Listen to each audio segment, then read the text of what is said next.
జగన్మోహన్ రెడ్డి మాటలు వింటుంటే రావణాసురుడు వచ్చి రామాయణం చెప్పినట్లుగా ఉంది అనే విధంగా మంత్రి నిమ్మల రామనాయుడు చెప్పడం జరుగుతుంది. సో మనం ఇక్కడ చూసుకుంటే ఇప్పుడు మన రాష్ట్రం మొత్తం మీదే కాదు, దేశం మొత్తం మీద కూడా కక్షలు, సాధింపులు, పగలు, అన్యాయమైన రాజకీయం, సో ఇలాంటివన్నీ కూడా మనం విన్నప్పుడు మనకు గుర్తుకొచ్చే ఏకైక ఒక పేరు ఏదైనా ఉందంటే అది ఖచ్చితంగా జగన్మోహన్ రెడ్డి పేరు మాత్రమే. సో అలాంటి వ్యక్తి ఇప్పుడు వచ్చి ప్రజల గురించి నేను మాట్లాడతాను, ప్రజల సమస్యల గురించి నేను మాట్లాడతాను, ఇప్పుడున్న రాజకీయం మొత్తం కూడా హత్య రాజకీయం, కక్ష సాధింపుల రాజకీయం అండ్ రాక్షస పాలన అనే విధంగా ఇప్పుడు మాట్లాడుతుంటే ఇది వినడానికి ఏ విధంగా ఉందంటే రావణాసురుడు వచ్చి రామాయణం చెప్పినట్లుగా ఉంది ప్రజలందరికీ అనే విధంగా ఉంది అనే విధంగా మంత్రి నిమ్మల రామనాయుడు చెప్పడం జరుగుతుంది. సో మనం చూసుకున్నట్లయితే గత ప్రభుత్వ హయాంలో, వైసీపీ ప్రభుత్వ హయాంలో గడిచిన 5 ఏళ్లలో కూడా ఎక్కడా కూడా ప్రజాపాలన కనిపించలేదు. జగన్మోహన్ రెడ్డి ఎక్కడా కూడా ప్రజల దగ్గరికి వెళ్ళి మాట్లాడిన సందర్భాలు ఒక్క దాఖలాలు కూడా మనం చూడలేదు. ఎప్పుడు చూసినా కూడా ఇటు వాలంటీర్ల వ్యవస్థను తీసుకొచ్చి ప్రజలను వాలంటీర్లకు అప్పగించి, అంటే తన సొంత పార్టీలో ఉన్నటువంటి కార్యకర్తలు కావచ్చు, ఎమ్మెల్యేలు, మంత్రులు ఎవరిని కూడా పట్టించుకోకుండా ఓన్లీ వాలంటీర్ వ్యవస్థకి ఆ వ్యవస్థను మొత్తం కూడా అప్పగించి ఆయన మాత్రం ప్యాలెస్లకు ఉంటూ ప్యాలెస్లోని తన జీవితాన్ని గడుపుతూ ఈ విధంగా ఉండేది. సో మరి ఇలాంటి ఒక వ్యక్తి ఇప్పుడు కూడా, అంటే ఇప్పుడు నాకు ప్రతిపక్ష హోదా కావాలి, నేను ప్రజల సమస్యల గురించి మాట్లాడతాను, గొంతెత్తి మాట్లాడతాననే విధంగా అడుగుతున్న జగన్మోహన్ రెడ్డి మరి ఇప్పుడు కూడా నువ్వు బెంగళూరుకి నేను ప్యాలెస్కి వెళ్తాను, ఆ ప్యాలెస్కి వెళ్తాను, ఈ ప్యాలెస్కి వెళ్తాను అనే విధంగానే ఉంటున్నావు తప్ప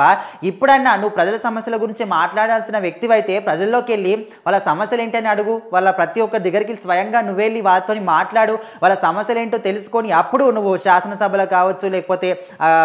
సభలు జరిగినప్పుడు అక్కడికి వెళ్ళి మాట్లాడు. సో ఆ రైట్ నీకు ఉంటుంది కాబట్టి ఇలాంటివన్నీ ఏవి చేయకుండా ఓన్లీ ఎక్కడైనా ఒక హత్య జరిగితే అక్కడికి వెళ్ళి జస్ట్ అక్కడ హత్య జరిగిన దగ్గరికి మాత్రమే వెళ్ళి ఆ హత్య ఎవరు చేశారు, ఎందుకు చేశారు, ఏ విధంగా చేశారు ఏది కూడా తెలుసుకోకుండా ఓన్లీ ఇక్కడ హత్య జరిగింది, అది ఖచ్చితంగా టీడీపీ వాళ్ళు చేయించారు, వాళ్ళ తరపు వాళ్ళే చేయించారు, వాళ్ళ హయాంలోనే జరిగింది, వాళ్ళ తరపు అంటే వాళ్ళ సమక్షంలో జరిగింది అని ఈ విధంగా, అంటే అది ఎవరు చేశారని, ఎవరు చేశారు, ఎందుకు చేశారు, ఏ రీజన్లు కూడా అక్కర్లేకుండా ఓన్లీ ఆ హత్య జరిగింది, అది ఖచ్చితంగా టీడీపీ వాళ్ళు చేశారు,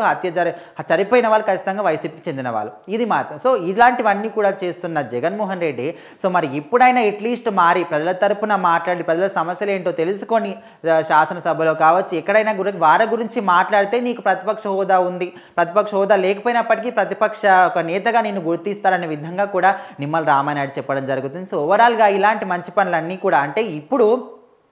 గత ప్రభుత్వ హయాంలో ఎన్ని అన్యాయాలు, ఎన్ని దుర్మార్గాలు, ఎన్ని అక్రమాలు జరిగాయో మనందరికీ కూడా తెలుసు. సో అలాంటివన్నీ కూడా జరిగినప్పుడు, అంటే తన సొంత బాబాయ్ చనిపోయినప్పటికీ కూడా స్పందించిన జగన్మోహన్ రెడ్డి ఇప్పుడు ఓడిపోయిన తర్వాత వచ్చి నేను అన్యాయాల గురించి మాట్లాడతాను, అన్యాయాలను అరికట్టే దిశగా నేను ముందుకెళ్తాను, ప్రజల తరపున మాట్లాడతాను అంటే ఇదంతా కూడా రావణాసురుని లెక్కనే ఉంది, ఆయన వచ్చి రామాయణం చెప్తున్నట్టుగా ఉంది అనే విధంగా అయితే